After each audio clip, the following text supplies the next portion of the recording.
అలాగే పెద్దలు యాకోబ్ మాస్టర్ గారికి, పేదల నాయకుడు, పేదల కష్టాల గురించి ఆలోచించే నాయకుడు, గౌరవనీయులు పెద్దలు జగన్మోహన్ రెడ్డి గారి పుట్టినరోజు వేడుకలను ఈరోజు జరుపుకుంటా ఉన్నాం.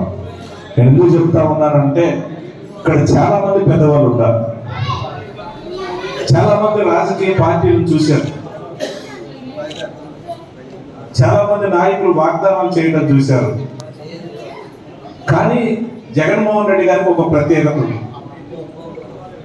జగన్మోహన్ రెడ్డి గారు ఆ ప్రభువుని, వాళ్ళ కుటుంబం కూడా ప్రభు యొక్క దారిలోనే పోయే పరిస్థితి.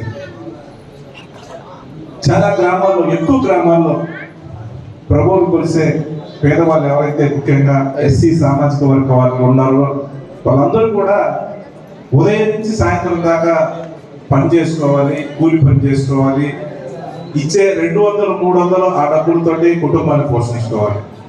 కానీ జగన్మోహన్ రెడ్డి గారి ముఖ్యమంత్రి బాధ్యతలు చేపట్టిన మొదటి రోజు నుంచి కూడా ఈ రోజు వరకు కూడా అంటే ఆ కుటుంబాలను దృష్టిలో పెట్టుకొని వాళ్ళకి సహాయం చేయాలని ఏదో రకంగా సంక్షేమ కార్యక్రమాలు తీసుకొస్తే ఒక సంవత్సరానికి 1 లక్ష, 1,50,000, 2 లక్షలు ఆ కుటుంబాలకు మనం ఇస్తే ఆ కుటుంబాలకు ఒక తోడుగా ఉండాలని ఒక ఆలోచన చేసిన నాయకుడు మన ముఖ్యమంత్రి గారు జగన్మోహన్ రెడ్డి గారు. ఎవరు అవునన్నా కాదన్నా ఎలక్షన్లప్పుడు అవసరాలను బట్టి వాగ్దానాలు ఇచ్చినా ఇదైతే వాస్తవం. ఎందుకంటే ఒక పేద కుటుంబంలో ఈరోజు 2,800 రూపాయలు పెన్షన్ ఇస్తున్నామని అంటే, రేపు జనవరి నుంచి 3,000 ఇవ్వబోతున్నామంటే ఆ కుటుంబానికి ఉపయోగం. అదే కుటుంబంలో పెన్షన్ రాని వాళ్ళకి చేయిత ద్వారా 18,750 రూపాయలు ఇస్తా ఉన్నారు. అదే కుటుంబం డాక్టర్ అక్క చెల్లెలు ఉంటే వాళ్ళకు కూడా రుణమాఫీ కింద డబ్బులు ఇచ్చే కార్యక్రమం. అదే కుటుంబంలో పిల్లలు చదువుకునే పిల్లలు స్కూల్కి పోయేవాళ్ళంటే ఒక 15,000 రూపాయలు డబ్బులు. అంటే అనేక రకాలుగా వాళ్ళకి మనం ఏదో రకంగా సహాయం చేయాలని మంచి మనసుతోటి ఆ నాయకుడు ముందుకు పోతా ఉన్నారు. ఎందుకంటే ఈరోజు 60 లక్షల రూపాయలతోటి బ్రహ్మాండంగా నియోజకవర్గంలో లేని విధంగా ఒక ఆస్తిని, ఒక కళ్యాణ మండపాన్ని ఏర్పాటు చేసి వాళ్ళకి అందించాలని ఒక ఆలోచన.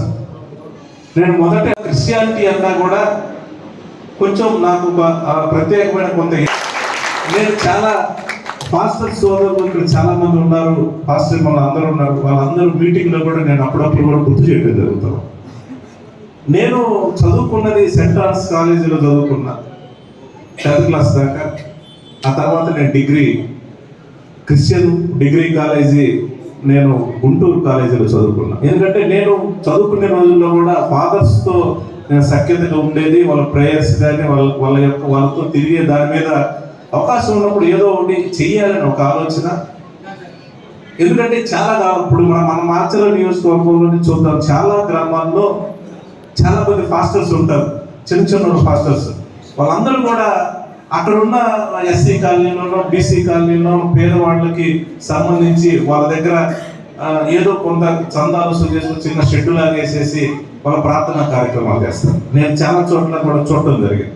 చూసినప్పుడు ఇది టెక్నికల్గా ప్రాబ్లం ఉండకూడదని జగన్మోహన్ రెడ్డి గారు రాగానే నేను చెప్పడం జరిగింది. అన్నా, నేను నా కాన్స్టిట్యున్సీలో ఎక్కడైతే చర్చిస్ లేవో వాళ్ళకి ఒక ప్రయారిటీ తీసుకొని ఖచ్చితంగా వాళ్ళకి సహాయం చేయాలి, వాళ్ళకి ఏదో రకంగా పర్మనెంట్గా ఒక చిన్నదైనా సరే ఆ సంఘాన్ని బట్టి ఒక చిన్న చర్చి అయినా సరే ఏర్పాటు చేయాలని ఒక ఆలోచన ఉంది. ప్రభుత్వం నుంచి వచ్చే వేరే రకమైన నిధులు ఏదైనా సరే నేను మళ్ళించి కార్యక్రమం చేస్తానంటే ఖచ్చితంగా నువ్వు చేసి, నీకు ఇబ్బంది అనేది నువ్వు ఎట్లా కావాలంటే అట్లా జగన్మోహన్ రెడ్డి గారు ఆదేశాల మేరకు ఈ కార్యక్రమాన్ని కూడా చేస్తామన్నాడు. కూడా ఈ సందర్భంగా ఒకసారి ఆయన పుట్టినరోజు సందర్భంగా గుర్తు చేస్తా ఉన్నారు. అలాగే ఈనాటి ఎవరైతే సంఘ పెద్దలు ఉన్నారో ఈ కార్యక్రమాన్ని అత్యంతం కూడా కమ్యూనిటీ ఈ కళ్యాణ మండపం కావాలని కోరి ఎక్కడైనా సరే పట్టుదలతోటి దీన్ని కట్టించే దాంట్లో తలా ఒక చేసిన పెద్దలు, ముఖ్యంగా మాచర్ల నాగేశ్వరరావు గారికి నేను మిత్రులకు ఉదయపూర్వకంగా కూడా ధన్యవాదాలు తెలియజేస్తా ఉన్నాను. అలాగే మాచర్ల యేసోపు గారు, కందుల యాపాల గారు, పినపాటి నాలి గారికి, మాచర్ల దేవానంద గారికి, మాచర్ల శాంతిబాబు గారికి, సంఘ పెద్దలు మాచర్ల పెర్రకోటి గారికి, మాచర్ల విజయ భాస్కర్ గారికి, సిద్ధేల ప్రభు గారికి, లెక్కపోగు యలమంద గారికి నేను హృదయపూర్వకంగా కూడా ధన్యవాదాలు తెలియజేస్తా ఉన్నాను. ఇలాగే ప్రత్యేకంగా గుర్తుంచుకోవాల్సిన వ్యక్తి, ఎందుకంటే నాతో చాలా క్లోజ్గా ఉంటాడు. ప్రేయర్ చేయించినప్పుడు కానీ వేరు వేరు కార్యక్రమంలో ఉండే పెద్దలు ఫాస్టర్ గారు, కోటయ్య ఫాస్టర్ గారిని ఒకసారి మా మధ్య లేకపోయినా కూడా ఒకసారి గుర్తు చేస్తాం. కోటయ్య ఫాస్టర్ గారు కూడా నాతో కూడా ఏదో ఒకటి చెయ్యి, మా సంఘానికి చెయ్యాలా, మంచి కార్యక్రమం చేయాలని కూడా నాతో మాట్లాడేవాడు, చెప్పేవాడు, సలహాలు చెప్పేవాడు.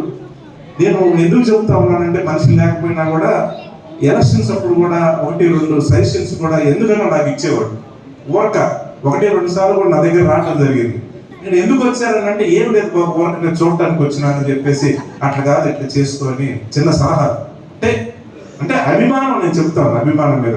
అలాగే ఎవరైతే విక్టోరియా రాణి గారు పాస్టర్ గారికి కూడా నేను హృదయపూర్వకంగా ధన్యవాదాలు తెలియజేస్తా ఉన్నాను. ఇవే కాకుండా పెద్దలు ఎవరైతే మిత్రులు పెద్దలు ఉన్నారో, పెద్దలు మాచర్ల చెన్నైసోపు గారు, మా మున్సిపల్ చైర్పర్సన్ మిత్రులు చెన్నైసోపు గారికి, అలాగే యోహాన్ గారు వైస్ ప్రెసిడెంట్ గారికి, ప్రకాష్ గారు ట్రెజరీ గారికి, అలాగే పెద్దలు సుందరరావు గారి పార్టీ సీనియర్ నాయకులు, మా కుటుంబానికి బాగా కావాల్సిన వ్యక్తి పెద్దలు సెక్రటరీ సుందరరావు గారికి, అలాగే మిత్రులు సత్యం గారికి, అలాగే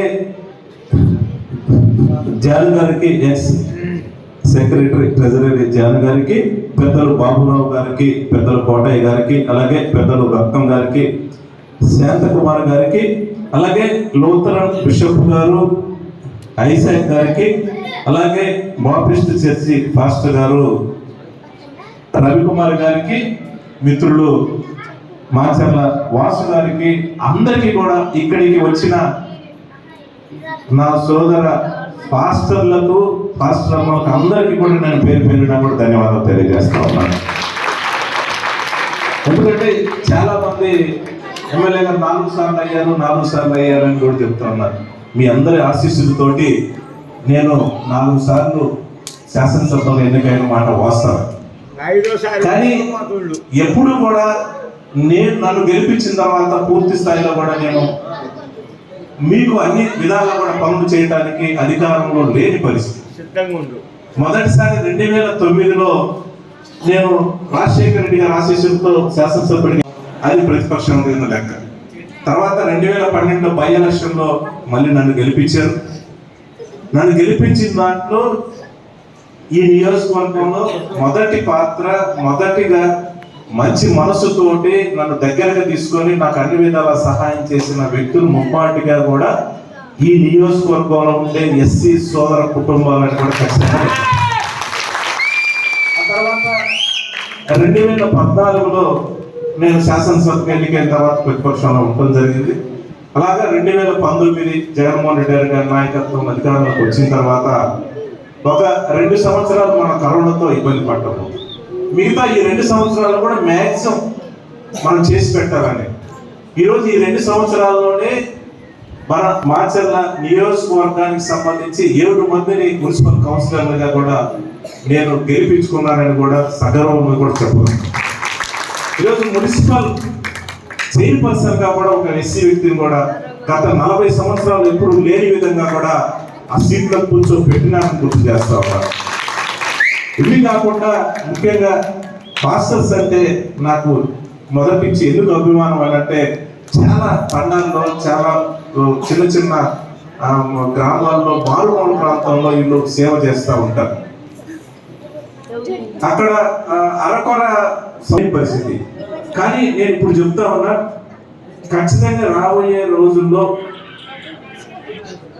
ఆ ప్రభువు నాకు మళ్ళీ అవకాశం ఇస్తాడు. ఖచ్చితంగా నాకు జగన్మోహన్ రెడ్డి గారి ద్వారా రాబోయే రోజుల్లో కొంత టైం తీసుకున్నా కానీ ఈ నియోజకవర్గంలో ఎక్కడ కూడా స్లాబ్ లేకుండా ఏ చర్చి ఉండకూడదనే విషయం ఖచ్చితంగా కూడా ముఖ్యంగా ఉంటానని కూడా సందర్భంగా తెలియజేస్తా ఉన్నాను. ఇవి కాకుండా పాస్టర్కి సంబంధించి మీరు ప్రేయర్ చేస్తారు, సేవ చేస్తూ ఉంటారు. కానీ మీ కుటుంబానికి ఒక భరోసా ఇవ్వాలి, మీ కుటుంబానికి మీరు పెద్దవాళ్ళు అవుతా ఉంటారు, చాలా మంది మాస్టర్స్ పెద్దవాళ్ళు ఉన్నారు. అది నేను, డానియల్ పాస్టర్ గారు, యాకో పాస్టర్ గారు, కొంతమంది పెద్దలందరినీ కూడా నేను కూర్చోబెట్టి మాట్లాడి మనం ఏదో ఒకటి చేద్దాం అన్నాడంటే, నియోజకవర్గంలో ఎక్కడైనా సరే ఏదో పల్లెటూరులో నేను అక్కడ ఉన్న రెవెన్యూ భూమి ఏదైనా మీకు ఒక 2 సెంట్లు ఇస్తే పెద్ద వాల్యుబుల్ కాదు. అదే మాచర్లలో ఇస్తే, మున్సిపాలిటీ లెవెల్లో ఇస్తే ఖచ్చితంగా ఏంటంటే ఈ రోజు సెంటు రేపు దాంట్లో ఒక చిన్న ఇల్లు కట్టించే కార్యక్రమం చేస్తే ఒక 3 లక్షలు. అంటే మీరు ఎక్కడున్నా కూడా మీ సేవకులకి ఒక 10 లక్షల రూపాయల ఆస్తి ఏర్పాటు చేయాలనే ఒక లక్ష్యంతో దాదాపు ఇప్పటికే ఒక 210 మందికి, అంటే ఒక 150 మందికి మాస్టర్ల పట్టాలు ఇవ్వటమే చేసాం. ఇంకొక 60 మందికి కూడా శాంక్షన్ అయినాయి. ఒక 210 మందికి ఇచ్చాం. ఇంకా కొంతమందికి ఏంటంటే ఈ మండల హెడ్ క్వార్టర్లో అక్కడ అప్లై చేసుకోవడం వల్ల టెక్నికల్ ప్రాబ్లం వల్ల ఆగినాయి. అలాంటి వాళ్ళు ఇంట్రెస్ట్ ఎవరైనా ఉంటే ఇక్కడే నేను ఏర్పాటు చేస్తా. ఈ 150 మంది కూడా ఇల్లు కూడా శాంక్షన్ అయినాయి ఇప్పటికే. ఖచ్చితంగా కూడా ఆ ఇల్లు మీరు కట్టుకోకపోయినా కాంట్రాక్ట్ కట్టించే కార్యక్రమం ఖచ్చితంగా నేను చేపిస్తాను. ఇల్లు మీకంటూ ఈ నా నియోజకవర్గంలో ఉండే ప్రతి పాస్టర్కి, చిన్నవాళ్ళైనా పెద్దవాళ్ళైనా సరే 10 లక్షలు మీ కుటుంబానికి, తక్కువ 10 లక్షల రూపాయలు ఆస్తి ఏర్పాటు చేసే కార్యక్రమం రాబోయే రోజుల్లో ఖచ్చితంగా చేస్తానని కూడా ఈ సందర్భంగా తెలియజేస్తాం. ఇప్పటికే ఆ పని మనం చేస్తా ఉన్నాం. ఇవే కాక ఇప్పటికే కూడా ఈ 2 సంవత్సరాల్లో నేను చాలా చర్చిలకు కూడా గ్రాంట్లు ఇవ్వడం జరిగింది. కానీ అక్కడ ఏమవుతా ఉందంటే చిన్న సంఘాలు పాస్టర్స్ పాపం ఆశతో వస్తారు, సార్ మాకు చిన్న చర్చి సార్ కొంచెం గ్రాంట్ ఇవ్వండి. నేనైతే గ్రాంట్ పెడతా ఉన్నాను 10 లక్షలు 15 లక్షలు. కానీ అక్కడున్న సంఘంలో మిత్రులకి సంఘానికి వచ్చే వాళ్ళకి స్తోమత లేక వాళ్ళు కట్టుకోలేకపోతా ఉన్నారు. దానివల్ల ఏంటంటే ఇప్పుడు చాలా సంఘాల్లో కూడా నేను గ్రాంట్ ఇచ్చి కూడా మురిగిపోతా ఉన్నాయి. కానీ రాబోయే రోజులు అట్లా కాదు. కొన్ని చోట్ల అయితే నేను కట్టిస్తా ఉన్నాను. మా కన్నకొండ గ్రామంలో ఈరోజు 1 కోటి రూపాయలతోటి మన చర్చి కడతా ఉన్నాం. అది ఫినిషింగ్ 90% వచ్చింది. ఈరోజు పుట్టుకూరులో దాదాపుగా 90 లక్షలతోటి చర్చి కూడా పూర్తయింది. అది చాలా రోజులు పట్టింది. అలాగే ధర్మవరం కానీ ఈ మధ్య గంగాకుంటలో నేను ప్రత్యేకంగా కూడా ఒక 15 లక్షల రూపాయలు 20 లక్షల రూపాయలు నేను చర్చి కూడా గ్రాంట్ ఇవ్వడం జరిగింది. డబ్బులు కూడా వచ్చినాయి అవన్నీ కూడా. అంటే ఈ రకంగా ఎక్కడెక్కడ ఆగినాయో చూస్తాను. రాబోయే రోజులు ఖచ్చితంగా స్తోమత లేని వాళ్ళకి ఎవరైనా కాంట్రాక్టర్ నేను ఇచ్చేసి గ్రాంట్ అలాట్ చేసేసి ఒక హామీ ఇచ్చేసి ఖచ్చితంగా రాబోయే రోజులు ఒకటే, నియోజకవర్గంలో ఎక్కడ ఏ మూల ఏ చిన్న సంఘం అయినా సరే స్లాబ్ దాంట్లో అక్కడ ఉండే ఎవరు పేదవారికి ప్రేయర్ చేసుకోవడానికి వీలైనంత వరకు కూడా నేను సహాయం చేస్తాననే సందర్భంగా తెలియజేస్తా ఉన్నాను. ఇలాగే ఇక్కడ మొదటి నుంచి కూడా ఎందుకనంటే ఇందాక మన మాచర్ల సత్యం మిత్రుడు చెప్పారు, ఇది వాస్తవం. ఆనాడు మా బాబాయ్ గారు ఉన్నప్పుడు ఇంత పెద్ద మాచర్లు ఇంతమంది ఉన్నా కానీ రాజకీయంగా ఆ రోజుల్లో ఫ్యాక్షన్ కానీ చిన్న గొడవలు లాంటివి వచ్చినప్పుడు కూడా ఖచ్చితంగా ఆయనకు తోడుగా నిలబడి ఈ యొక్క క్రిస్టియన్ పాలనీసి దగ్గరలోనే ఉంటారు కాబట్టి గపాలను ఏ చిన్నదైనా కూడా ఒక 50 మంది వచ్చేవాళ్ళు. పోలీసులు వచ్చిన కేసులు ఒక్కొక్క జనరేషన్ మారిపోతా ఉంటుంది. ఇప్పుడు మన పెద్దవాళ్ళు ఉంటారు, మీ పెద్దవాళ్ళు ఉంటారు. ఇప్పుడు మీ జనరేషన్ మీకున్న అనుబంధం కానీ మీకున్న ఎవరికైనా రిలేషన్ కానీ మీ పిల్లల్ని మీరు పంచితే తప్పితే, లేకపోతే మీతో మీరు చెప్పలేకపోతే కట్ అవుతుంది. కానీ ఆనాటి నుంచి ఈనాటి వరకు ఆ జనరేషన్ అందరూ తెలుసు. ఇప్పుడు జనరేషన్ మారి పిల్లలు వస్తా ఉన్నారు, అందరికి తెలియాలనే ఆలోచనతో ఎప్పుడు కూడా ఈ అనుబంధం ఎప్పుడు కొనసాగించాలి, ఎక్కడ కూడా ఇది కట్ కాకూడదు అనేది మా చిన్నాన్న వేసిన ఏదైతే అనుబంధాన్ని కొనసాగిస్తూ ఈ రోజు నా సొంత నిధులతో 60 లక్షల రూపాయలు ఇక్కడ కళ్యాణ మండపం కట్టించడమే కాకుండా ఖచ్చితంగా పక్కనే ఉన్న చర్చికి కూడా నేను చెప్తా ఉన్నాను, ఖచ్చితంగా చర్చికి కూడా ఇంకొక 30 లక్షల రూపాయలు గ్రాంట్ గా కూడా కేటాయించి కొంచెం టైం తీసుకున్న బ్రహ్మాండంగా కూడా చర్చి కూడా ఇదే రకంగా కట్టించే దానికి బాధ్యత కూడా తీసుకుంటాను. నాకు కొంచెం టైం ఇవ్వాలని కూడా నేను కోరుతా ఉన్నాను. ఎందుకంటే ఖచ్చితంగా జగన్మోహన్ రెడ్డి గారి నాయకత్వంలో ఈ రాష్ట్రంలో రాబోయే రోజుల్లో పేద వర్గాలకు అండగా ఉండే జగన్మోహన్ రెడ్డి గారి నాయకుల ప్రభుత్వం రాబోతా ఉంది. ఖచ్చితంగా నేను నిధులు తీసుకొస్తాను. అన్ని విధాలు కూడా ఎక్కడైతే ఈ చర్చితో పాటు ఎక్కడైతే కట్టుకోలేకపోతారో వాళ్ళకు కూడా ఏదో రకంగా పురమాయించి కట్టించే కార్యక్రమం చేస్తానని కూడా ఈ సందర్భంగా తెలియజేసుకుంటూ ఈరోజు సోదరు ఫాస్టర్ అమ్మాయిలు కూడా ఈ యొక్క మీకు పండుగ సందర్భంగా క్రిస్మస్ ఒకసారి మీ అందరికీ కూడా క్రిస్మస్ శుభాకాంక్షలు ఒకసారి తెలియజేస్తూ మీ అందరికీ కూడా చిన్న ఈ సందర్భంగా మీ అందరికి కూడా మీరు కొంచెం బట్టలు అవి పెట్టాలని ఆలోచన చేస్తాం.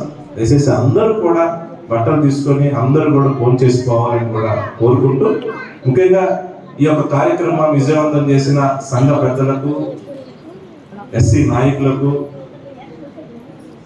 ఎస్సీ కౌన్సిలర్లకు, పార్టీ నాయకులు, ఇక్కడ అందరూ కూడా మార్కెటింగ్ చైర్పర్సన్, మున్సిపల్ మాజీ చైర్పర్సన్స్, కౌన్సిలర్, పార్టీ నాయకులు అందరూ ఉన్నారు. నేను అందరికీ కూడా పేరున కూడా ధన్యవాదాలు తెలియజేస్తూ, ఎప్పుడు కూడా ఇప్పటిదాకా నాకు సహాయం అందించిన మీ అందరికీ కూడా ఇప్పుడు రుణపడి ఉంటాను. ఎప్పుడు కూడా నేను సహాయం చేస్తాను. ఎందుకంటే నాకు అందరూ బాగానే ఉంటారు, పార్టీలకు అతీతంగా. ఎస్సీ కాలనీలో అయితే మా ఇంటి ఎదురున్న ఎస్సీ కాలనీ కానీ, ఇల్లు కానీ, శుద్ధగొంతలు కానీ, ముఖ్యంగా కొంచెం అనుబంధం ఎక్కువ పెంచుకునేది సంతోష్ ఉండే చర్చికి సంబంధించి వాళ్ళు ప్రత్యేకంగా ఉంటారు. ఇంకా నిజం, మిత్రులు వాళ్ళ బ్రదరు కౌన్సిలర్ చేసిన తర్వాత చనిపోవడం జరిగింది. కానీ ఏదైనా దురదృష్టవశాత్తు ఆరోగ్యం వాళ్ళని చనిపోయారు. ఖచ్చితంగా నేను సంతోష్ కూడా చెప్తా ఉన్నాను. సంతోష్ కూడా అక్కడ అడుగుతా ఉన్నాడు, అక్కడ చర్చి కూడా కట్టుకోవడానికి అతనికి ఎంత స్తోమత అయితే అన్ని నిధులు ఇస్తానని కూడా ఈ సందర్భంగా తెలియజేస్తాను. నా దగ్గర నిధులు ఉన్నాయి. జగన్మోహన్ రెడ్డి గారు ప్రత్యేకంగా అడిగి నేను నిధులు తెచ్చుకొని నా చేతిలో పెట్టుకున్నాను. ఖచ్చితంగా ఇచ్చే కార్యక్రమం చేస్తాను. కొంత మనకి ప్రాబ్లం ఎక్కడ వస్తా ఉందంటే, కొన్ని చోట్ల చిన్న పాస్టర్స్ ఉండి పాపం వాళ్ళకి కట్టుకునే స్తోమత లేని పరిస్థితి ఉంది. అది కొంచెం టైం అయితే అది కూడా నేను ప్లానింగ్ చేస్తాను. ఎందుకంటే వాస్తవ పరిస్థితి గ్రామాల్లో ఉండి ఆ గ్రామంలో ఉండే పార్టీ స్తోమత లేని పరిస్థితి. ఈరోజు ఒక చిన్న చర్చి కట్టాలన్నా కూడా మినిమం 15 నుంచి 20 లక్షలు అవుతుంది. ఒక మోయనమైన చర్చి 20 లక్షలు అవుతారు. అంటే అంత డబ్బు పెట్టుబడి పెట్టేసి ముందు కట్టాలని అంటే గ్రామాల్లో నాయకులు చెప్పినా కూడా కట్టుకోలేకపోతా ఉన్నారు. ఎందుకంటే ఈ సమస్య నాకు పాపం సిగిరిపాడులో నాకు ప్రత్యేకంగా కూడా ఎదురైన సమస్య. ఎందుకంటే నేను పాపం గ్రాంట్ ఇచ్చాను, వాళ్ళకి స్తోమత లేదు, ఊళ్ళో కూడా నాయకులు కూడా ముందుకు చేయలేకపోతారు. అలాగే మా సొంత గ్రామానికి సంబంధించి ఒక ఫాస్టర్ గారు సిగిరిపాడులో ఉంటా ఉన్నారు, మార్కొండ ఫాస్టర్ గారు. పాపం నా దగ్గరికి వచ్చేసి, సార్ నాకు కావాలని అడిగి నేను ఇచ్చాను. ఇదిగో నేను గ్రాంట్ కూడా ఇచ్చాను. నేను 20 లక్షలు గ్రాంట్ ఇస్తే ఆయన కట్టుకోలేక నా వల్ల కాదు, నేను తర్వాత ఏదైనా చేసుకుంటానని ఆ గ్రాంట్ వెనకపోయిన పరిస్థితి. అంటే ఇవన్నీ కూడా వాస్తవంగా కింద జరిగే పరిస్థితులు నాకు అర్థం తెలుసు. ఎందుకు కట్టుకోలేకపోతున్నానంటే దానికి గ్రాంట్ తీసుకొచ్చినప్పుడు కొంచెం పెట్టుబడి పెట్టేసి చేయాల్సిన పరిస్థితి. అలాంటివి కూడా అధిగమించి ఖచ్చితంగా మన నియోజకవర్గానికి సంబంధించి ఏ మారుమూల ప్రాంతంలో బ్రహ్మాండంగా మీకు ఎలాంటి అసౌకర్యం లేకుండా కూడా ఖచ్చితంగా చేసే కార్యక్రమం చేస్తాం. అలాగే చర్చి పక్కన ఇంకొక 2 గదులు మీరు ఉండటానికి కూడా ఖచ్చితంగా చిన్న ఇల్లు కూడా ఏర్పాటు చేసే కార్యక్రమం చేస్తాం. ఎందుకంటే అది ఇప్పుడు నేను కొత్తపల్లిలో ఆ చర్చికి సంబంధించి పక్కనే కూడా ఒక 2 గదులతో కడతా ఉన్నాం. అయిపోవచ్చింది. అది రేపు పండుగ రోజు ఏదో ఓపెనింగ్ పెట్టుకుంటాను. ఓన్లీ ఫాస్ట్ గా ఉంటానికి కొత్తపల్లిలో. ఖచ్చితంగా మీ వంతుగా నేను మీకు ఏం కావాలన్నా కూడా నా వంతు సహాయ సహకారాలను నేను అందిస్తానని కూడా సందర్భంగా తెలియజేసుకుంటూ, ప్రత్యేకంగా ఈ యొక్క కార్యక్రమానికి వచ్చిన జగనన్న పుట్టినరోజు సందర్భంగా ఇక్కడికి వచ్చిన అందరికీ కూడా, నా సోదరి సభ అందరికీ కూడా నేను మనస్ఫూర్తిగా హృదయపూర్వకంగా కూడా ధన్యవాదాలు తెలియజేస్తూ సెలవు తీసుకుంటున్నాను.